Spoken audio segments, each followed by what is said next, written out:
Tantra, sur la voie de la transformation. Chapitre 8, module 6. Et c'est parti pour ce nouveau module, que je prépare très sereinement malgré une petite baisse d'énergie les jours précédents. Comme un petit passage à vide, dû à un mental un peu trop présent ces derniers jours, que j'accueille avec grand plaisir. Avant, j'aurais essayé de me faire violence pour me bouger et me remettre à l'action, mais maintenant, j'accepte et laisse être ce qui doit être. Je me repose et me relaxe émotionnellement et énergétiquement avec amour et bienveillance, sans culpabiliser. Car oui, c'est aussi dans l'improductivité que se cultive la productivité. Quelques jours avant ce module, j'ai eu l'occasion de discuter avec une astrologue, à qui j'ai librement fait part de mes émotions et ressentis du moment, chose que je n'aurais clairement jamais fait aussi librement auparavant. Elle m'a dit que cela était tout à fait normal. Étant Cancer, avec le changement de lune et le nouvel alignement des planètes, surtout avec un ascendant Balance, ouh là là, pas facile cette transition. Il y a une petite partie de moi qui me tient tout de même à l'œil, en me disant d'être vigilant, à ne pas prendre ces déductions pour argent comptant et de ne pas m'en servir comme une bonne excuse de procrastination. Je dois avouer que, il fut un temps, tous ces domaines étaient bien trop éloignés de ma vision de vie. Et puis, d'expérience en expérience, d'évolution en évolution, je dois reconnaître que toutes ces sciences sont très intéressantes et pertinentes. Le lendemain matin, intrigué, je retourne frapper à sa porte pour qu'elle m'en dise un petit peu plus sur notre conversation de la veille. Et je finis avec mon thème astral, à la suite de calculs astronomiques auxquels je n'ai clairement rien compris. Mais le résultat est tout de même très intéressant et très juste. Pas seulement sur le présent, mais également sur le passé, et je l'espère, sur le futur. Cela dit, je repars un peu perplexe, en comprenant qu'au final tout est lié. Toutes les pratiques spirituelles et développement personnel se regroupent toutes en un point commun. Comme si chaque chose est déjà bien définie. Me vient alors une multitude de questionnements. Le destin d'un individu serait-il clairement établi dès sa naissance, voire même avant? Sommes-nous vraiment libres de construire notre vie ou sommes-nous clairement prédéfinis à réaliser telle ou telle chose? Faisons-nous vraiment, personnellement et consciemment, le choix d'évoluer et de se transformer, ou est-il tout simplement prévu bien avant notre naissance? Qu'est-ce que cela signifie concrètement, faire un choix conscient, si quoi qu'il en soit, ce choix était déjà prévu pour nous? Dans ces cas-là, qu'est-ce que la conscience?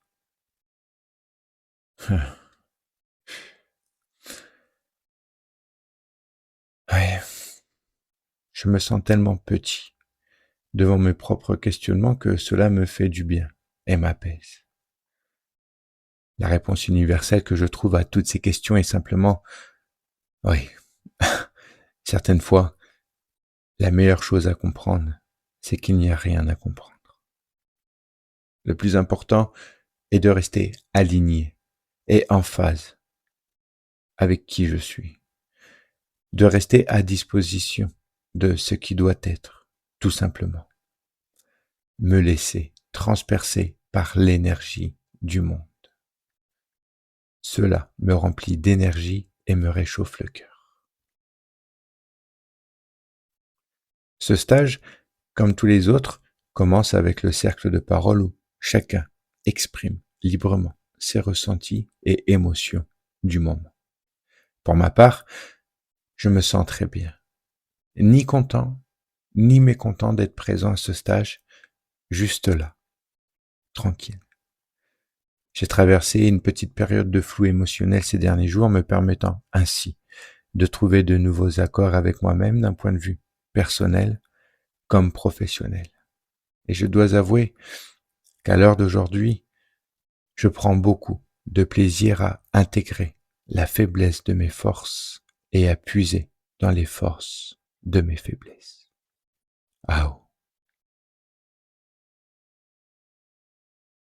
Je suis à la fois surpris et ravi de voir la masseuse qui m'a initié au massage tantrique présente à ce module. Le fait est qu'une fois certifié et en activité pour parfaire notre technique, nous pouvons revenir assister à des modules. Et je dois avouer que quand je la regarde, cette masseuse, je suis un peu peiné et je ressens de la tristesse à son égard. J'ai comme le sentiment qu'elle porte un poids sur elle. Elle ne rayonne pas. La vie semble lourde pour elle.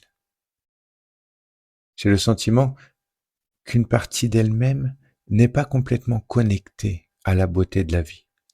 Je me questionne sur le fait de, mais comment est-il possible de transmettre à un massé un tel sentiment de paix, de légèreté, de reconnexion à soi, sans l'être soi-même? Cela met peut-être en avant une grande générosité de sa personne. Ouais.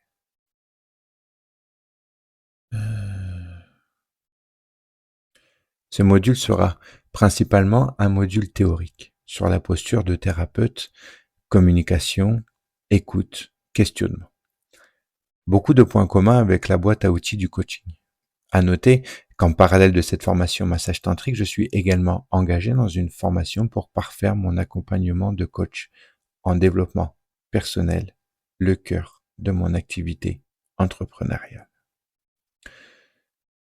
En écoutant le formateur et comprenant tous ces points communs entre mes formations, je me sens une fois de plus très heureux et aligné avec qui je suis, ce que je fais et surtout pourquoi je le fais. Pour la partie pratique, j'effectue chaque structure sereinement et paisiblement, en la vivant pleinement. Je suis très heureux que le choix divin ait été sollicité pour chaque structure, amenant une authenticité de l'échange très juste et toujours pertinent. Ce qui retient mon attention sur tous les échanges que j'ai eus, c'est la partie feedback. Après chaque structure que nous faisons, un retour avec notre partenaire, chacun pour ce qui le concerne. Pour ma part, je ne ressens pas le besoin de faire de retour. C'est comme si je n'avais pas la force, l'envie et la nécessité de m'exprimer. À vrai dire, chacun vit ce qu'il a à vivre pour et avec lui-même, ni plus, ni moins. Je reste tout de même à l'écoute de mes partenaires en leur partageant également mon ressenti de ne pas avoir forcément besoin et ou envie de faire de retour. Ce qui est très bien compris et accepté. Ce module aura été relativement calme et doux dans l'ensemble, relevant tout de même une petite colère les derniers jours. Je dirais une colère d'agacement et un certain refoulement du tantra, ou plus particulièrement certains tantrikas. Pour moi, beaucoup parlent d'amour universel, de lumière de vie, de joie, mais eux-mêmes ne respirent pas la vie, ne respirent pas la joie, ne respirent pas l'amour. Il y a ce coach qui, tous les jours, arrive avec une recommandation de vidéos, d'articles, de podcasts, de livres, de techniques très importantes pour notre évolution et compréhension de la pratique et blablabla. Bla bla. Mais je le trouve trop fermé, quelque peu prisonnier d'une partie de lui-même. Pourquoi vouloir toujours tout intellectualiser, s'enfermer dans des blablas. Est-ce une façon de se rassurer? Parfois, j'ai envie de lui demander, mais c'est bien beau tout cela, mais c'est à quel moment que tu vis et respires la vie, concrètement? C'est à quel moment dans tout cela que tu lâches prise et te décomplexes? Décontracte-toi, relâche-toi, sors le nez de la théorie, respire un grand coup, dis pleinement oui à la vie et laisse-toi littéralement transpercé par l'énergie du monde, mon pote. Et je dois dire que je reste vigilant sur mes jugements vis-à-vis de lui. Car ce coach, oui, c'est Luc, avec qui j'avais eu un petit quiproquo la dernière fois. Vigilance à ne pas faire un retour d'ego. Quoi qu'il en soit, je suis en accord avec mes pensées à son égard. Durant ce stage, j'ai été vers lui, avec beaucoup de plaisir au début, le cherchant chaque matin pour le hug amical et discuter 5 minutes, histoire de lui faire comprendre qu'on était cool et pas d'animosité entre nous par rapport au module précédent. Le fait est que j'ai remarqué, si je n'allais pas vers lui, il ne venait pas vers moi. Et je ne crains pas de dire qu'il m'évitait quelque peu. Alors à la fin, oui, j'ai fait ma vie tranquille, sans le chercher et sans le fuir. Juste là, présent. Le reste, je m'en fous. À vrai dire, lui, je lui dois rien. Pas besoin de faire bonne figure. Chacun fait ce que doit. C'est tout. Il y a aussi cette femme, Ludivine, qui m'exaspère et que je trouve un peu fausse et quelque peu enfantine. En vrai, je m'en fous. Elle fait ce qu'elle veut, le reste me regarde peu, mais quand elle interagit dans ma vie, à chaque fois, elle m'agace. Toujours à vouloir chercher, trouver, analyser mes émotions et celles des autres, interagir sur quoi dire, quoi faire et blablabla.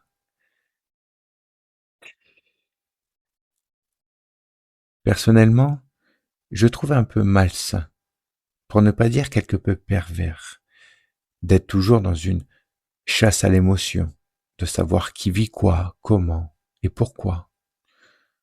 Chacun vit ce qu'il a à vivre. Si on ne nous demande pas de conseils, alors laissons chacun dans son processus d'évolution sans vouloir être son sauveur. Par exemple, après une structure en soirée que j'ai vécue pleinement et librement avec un travail énergétique très puissant axé sur la respiration, je me sens bien, vraiment juste. Je suis là et je suis en toute neutralité, en parfaite équanimité. Elle arrive et comment tu te sens? Est-ce que ça va? Je lui réponds alors, oui, je vais bien, ça va, je te remercie. Elle me répond, ça va? Ce n'est pas une réponse. Ça ne veut rien dire ça. Je te dis que ça va. Qu'est-ce que tu me casses la tête à vouloir chercher quoi encore? Oui, j'avoue avoir été sec dans mon ton de voix, mais c'est relou, à chaque fois elle fait ça. C'est comme si il fallait lui rendre des comptes sur ce qu'on vit et ressent. C'est bon, laisse-moi tranquille. Concentre-toi sur ce que tu vis toi, et c'est tout. Et si j'ai besoin, je viens te voir, et on discute. Elle me lance un petit regard de feu, mais ainsi va la vie. Je la vois comme une petite fille sournoise et un peu capricieuse.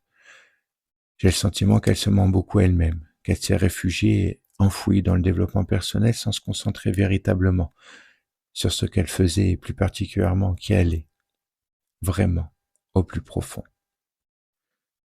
À chaque fois qu'elle le peut, elle reprend le formateur. Ah non, il ne faut pas dire ceci, il ne faut pas dire de cette façon, on ne parle pas de cela et patati et patata. À un moment donné, les choses sont ce qu'elles sont. Et on ne va pas se cacher ou se mentir à soi-même.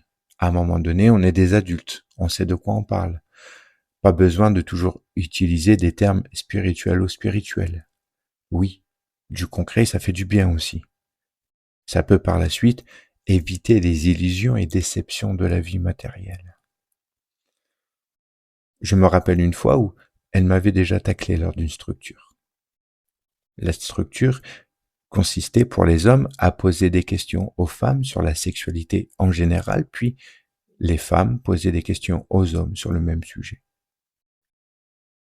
J'avais alors demandé aux femmes si, malgré le fait qu'elles appréciaient un homme attentionné, à l'écoute, doux, sensible durant un rapport sexuel, elles avaient également besoin de sentir de temps à autre sa bestialité et de pratiquer le sexe un peu plus sauvagement, spirituel ou pas spirituel. Je m'étais fait incendier. Non, mais pas du tout. C'est du n'importe quoi cette question. Ce n'est pas comme cela. La bestialité d'un homme se ressent surtout dans sa douceur et sa tendresse. Pourquoi un homme serait-il obligé d'être bestial? Bah, je sais pas, moi, à un moment donné, la vie, c'est la vie, quoi. On va arrêter de se mentir, de se raconter des histoires, de s'illusionner et de se faire éblouir par une lumière qui est censée nous éclairer. Je pense que, spirituel ou pas, chacune et chacun a des besoins, des envies, des fantasmes qu'il est bon de ne pas refouler. Un peu, à l'image de l'argent. Ce n'est pas parce que l'on est spirituel que nous devons être pauvres. Bien au contraire. Ce n'est pas parce que nous sommes spirituels que nous apprécions et pratiquons uniquement la sexualité à l'eau de rose. Ou alors, je ne suis tout simplement pas spirituel. Ou peut-être pas encore assez développé ou évolué. Au final, je n'en sais rien. Je ne sais pas si c'est moi qui suis trop, eux pas assez ou inversement. Mais clairement, j'ai un peu de mal avec ces notions car, au fond, c'est pareil. C'est une femme qui parle de lumière, d'amour, mais je suis désolé, elle ne respire pas la vie. C'est beau toute cette théorie, mais à quel moment vraiment tu dis oui à la vie, kiffe la vie et te laisses littéralement transpercer par l'énergie du monde? Enfin bref, ouais, plein de petites choses comme cela qui me font prendre du recul sur le monde du tantra. D'une certaine anesthésie qu'il peut provoquer et une sorte de perversité face à la recherche malsaine d'expériences énergétiques toujours plus poussées. Toujours à la recherche constante et permanente d'émotions et de parties de soi à nettoyer.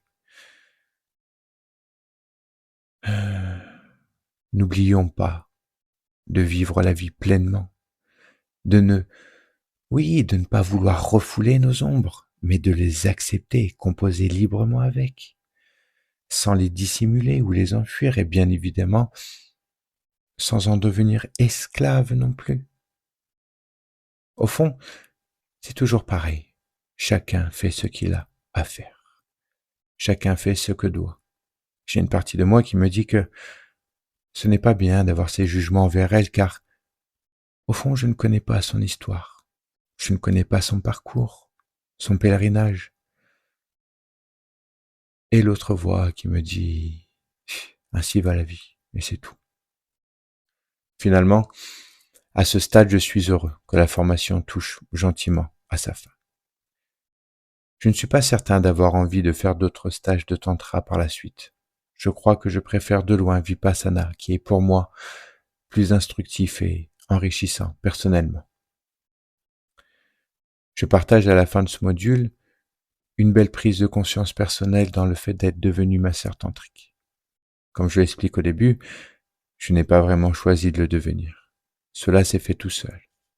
J'en suis très fier et très en paix, serein avec ma pratique et oui, je suis très fier.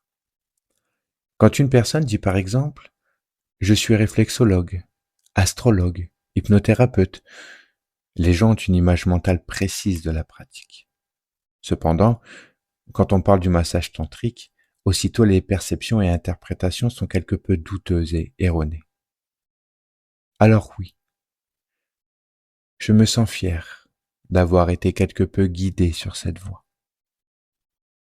Je ne veux en aucun cas me faire missionnaire, mais il faut tout de même avoir un certain degré d'ancrage avec soi-même pour assumer pleinement le fait d'être masseur tantrique et surtout de pouvoir en parler librement. Et pour cela, je dis merci la vie. Merci l'énergie du monde. Merci d'avoir décelé ce potentiel en moi. Merci de me permettre d'approfondir la connaissance de mon être. Merci de me permettre de grandir et d'évoluer paisiblement en me donnant la permission d'être et de faire. Ce qui est intéressant, c'est que le soir même, en rentrant de ce module, je recherchais des stages de tantra noir. Ce qu'il faut savoir, c'est que le tantra se divise en plusieurs branches, ou du moins en plusieurs couleurs. Il y a le tantra blanc, qui se concentre sur la transcendance de l'ego, amène à la discipline sur le plan mental et physique grâce à des exercices spécifiques. Le tantra blanc met l'accent sur un cheminement individuel. Il y a le tantra rose, intermédiaire, peu connu entre le tantra blanc et le tantra rouge, vise le développement de l'amour au sens général du terme, sans condition. Il y a le tantra rouge, qui s'oriente vers la relation intime à soi et à l'autre comme vectrice d'élévation de la conscience. Connexion entre l'être intérieur et le monde extérieur, qui permet de développer la maîtrise de son corps et de ses pulsions. Il y a le tantra noir, plus secret et mystérieux, qui permet de transmuter sa part sombre, ses ombres intérieures, et de se libérer de ses peurs et ses angoisses en les traversant consciemment. La formation massage tantrique s'apparente au tantra rouge. À présent, j'ai comme envie de descendre dans mes ombres. Cela est peut-être dû au sentiment de me faire étouffer par un monde lumineux qui, au fond, perd de sa lueur. Reprendre un souffle dans un monde obscur et y entrer pleinement et librement. Ouais. C'est peut-être dans le monde obscur que se trouve la vraie lumière. Oui. Découvrir pleinement mes ombres, ne pas les refouler, mais leur donner vie, les laisser s'exprimer telles qu'elles sont. Ouais. Je prends un peu de recul et je n'oublie pas le sage conseil du formateur dans le fait de ne prendre aucune décision importante dans la quinzaine de jours suivant les modules. Au fond, je dois rester concentré sur moi. Pas d'une manière égocentrique, mais de manière constructive et évolutive. Comme je l'ai dit, je ne connais pas le parcours de chacun et, bien entendu, le fait qu'ils soient tous ici, présents à cette formation, marque déjà le fait qu'ils sont engagés dans un travail avec eux-mêmes, comme je le suis avec moi-même. C'est en cela que réside la vraie beauté. Pour le reste, chacun son chemin, son stade d'évolution, à chacun sa transformation.